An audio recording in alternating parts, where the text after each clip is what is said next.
सर्वे भवन्तु सुखिनः सर्वे सन्तु निरामया सर्वे भद्राणि पश्यन्तु मा कश्चित् दुःखभाग् भवेत्। এই প্ৰাৰ্থনাৰে আমি সৌৰ অসমবাসী ৰাইজলৈ আমাৰ বিহুৰ শুভেচ্ছা আমি আগবঢ়াইছোঁ।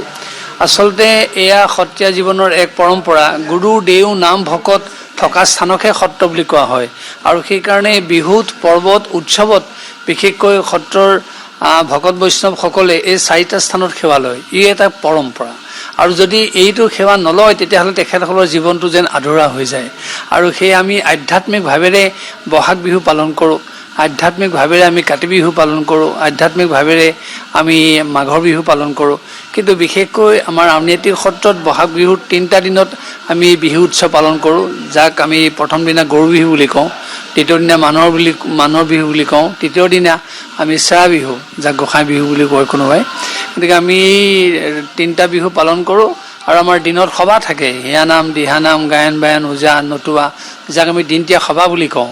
সেই কোনোবাই হয়তো ভাবিব পাৰে যে অকল বিহু নাচ গীতেৰেহে বিহু পালন কৰে, নহয়, আচলতে আধ্যাত্মিকভাৱেও বিহু পালন কৰিব পাৰি। কাৰণ আমাৰ যি হিয়ানাম দিহানাম ওজাপালি নতুৱা নাচ আছে, অপচৰা নাচ আছে, আজি অপচৰা নাচ দেখুৱাব। গতিকে তাৰ যোগেদিও আচলতে আমি কেনেকৈ আধ্যাত্মিকভাৱে বিহু পালন কৰিব পাৰোঁ ই তাৰ এটা জ্বলন্ত নিদৰ্শন। গতিকে সেয়ে আমি এই মুহূৰ্তত সকলোলৈকে আমি পুনৰবাৰ আমাৰ শুভেচ্ছা আগবঢ়াইছোঁ আৰু গোবিন্দৰ চৰণত প্ৰাৰ্থনা জনাইছোঁ সকলোৰে মাজত যাতে সম্প্ৰীতি স্থাপন হয়, সকলোৱে যাতে সাম্য ভাৱ গ্ৰহণ কৰে আৰু সমন্বয়ৰ বাটেৰে বাট বোলে।